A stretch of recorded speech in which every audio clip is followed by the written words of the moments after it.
Donc, le tout premier héros de l'Antiquité, c'est Gilgamesh, selon l'histoire qu'eux, ils vont donner. À Mésopotamie antique, il était fils de la déesse Nitson.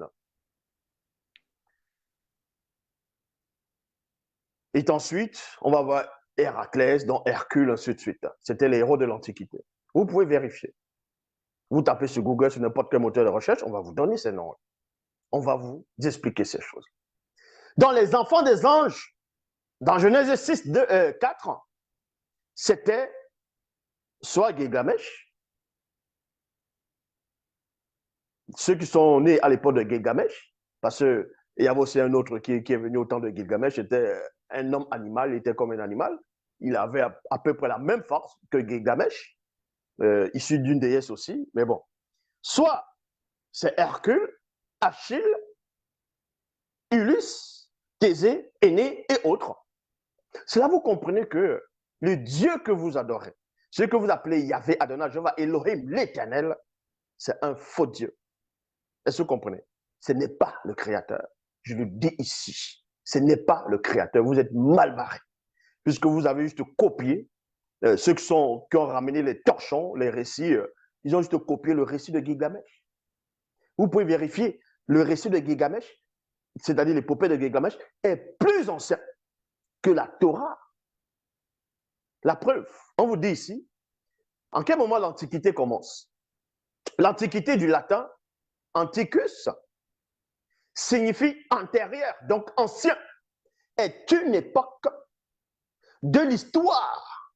Classifiquement, elle couvre la période allant de l'invention de l'écriture vers 3300 ans à 3200 avant JC.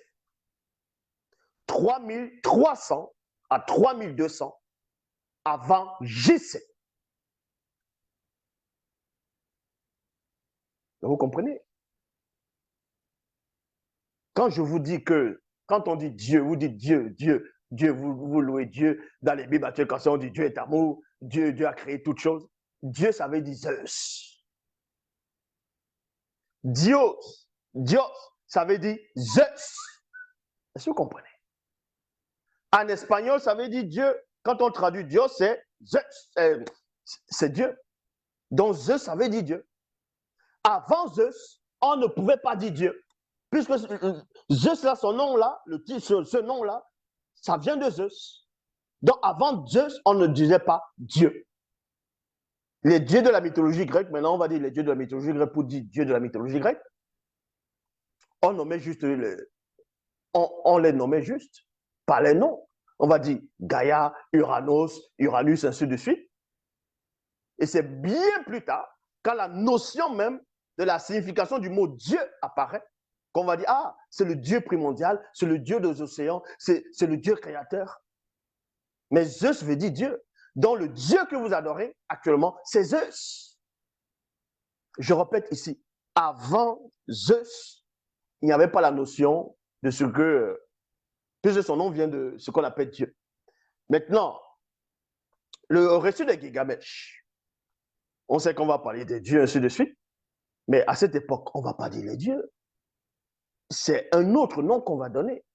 Maintenant, vu que ceux qui sont venus rédiger, plagier l'histoire, l'équivalent de ce titre qu'ils avaient, avec la connaissance de ce qui veut dire Zeus maintenant, ils vont dire les dieux de la Mésopotamie antique, le dieu Sun, le dieu ceci, le dieu Ishtar.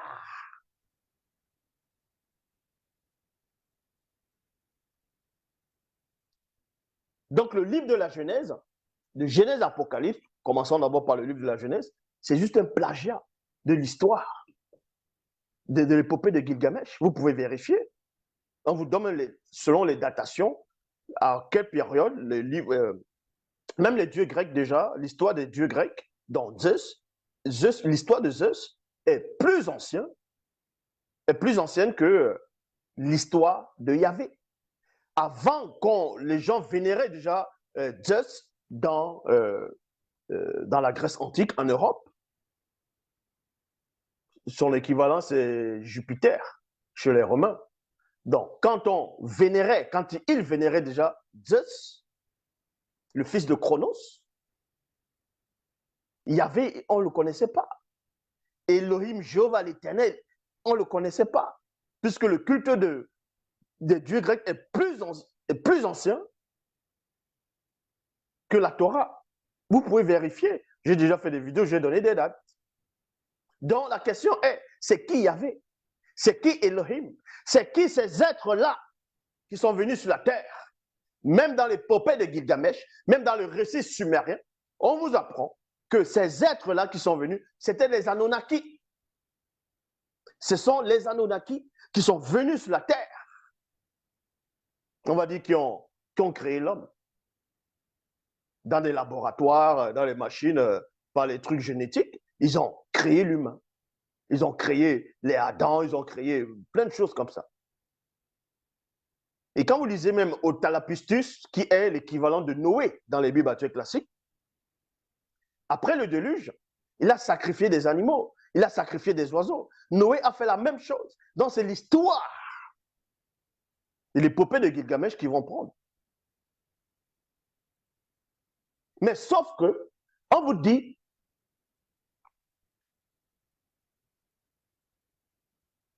que l'Antiquité débute, on va dire comme ça, couvre aussi la période allant de l'invention de l'écriture vers 3300 à 3200 avant JC. Or, maintenant, on va vous donner des dates pour vous parler maintenant de la véritable version du livre de la Genèse 6, 1 à 4. Et on va aller dans le livre de Doumbisset, le vrai livre de Doumbisset, Kalata Doumbisset, le vrai livre d'Enoch. Maintenant, on va aussi essayer de dater encore maintenant. Retenez bien, dans Google, dans les moteurs de recherche, ainsi de suite, dans l'histoire, qu'eux vont écrire, ils vont vous dire que l'Antiquité débute à la période allant de l'invention de l'écriture vers 3300 à 3200 avant JC. Donc, il n'y avait pas l'écriture. Moïse ne pouvait pas, c'est là où débute l'écriture, donc Moïse ne pouvait pas être là. Moïse, donc l'histoire même de la Torah n'avait pas été écrite, ça n'existait même pas encore à cette époque, on ne connaissait même pas encore Yahvé, et ainsi de suite. En tout cas, en tant que Yahvé, Elohim, l'Éternel, Jéhovah, tous les noms que les soi-disant Hébreux vont donner. Maintenant, quand on parle de la dérive, on sait que la dérive des fragments du continent ou des continents est plus antérieure, donc c'est-à-dire plus ancien que l'Antiquité. Plus ancien que l'Antiquité, donc même avant l'invention de l'écriture. Avant la naissance de ce qu'on va appeler les divinités, les dieux, les hommes, tout simplement. Avant que les hommes ne viennent sur la Terre, selon que les scientifiques ici, on va dire, vont essayer de dater, la dérive des fragments des continents a bel et bien eu lieu, selon les dates qu'eux ils vont donner, bien avant les religions, avant toute forme et sorte de spiritualité, bien avant toute forme et sorte de civilisation. Mais il y avait déjà certains animaux sur la Terre, dans l'océan, et ainsi de suite. Donc on vous dit que la dérive débute, on va dire, 225 à 250 millions d'années. Le supercontinent, on parlait déjà du supercontinent, 225 à 250 millions d'années. Or, 200 millions d'années, on vous dit ici que débute la dérive.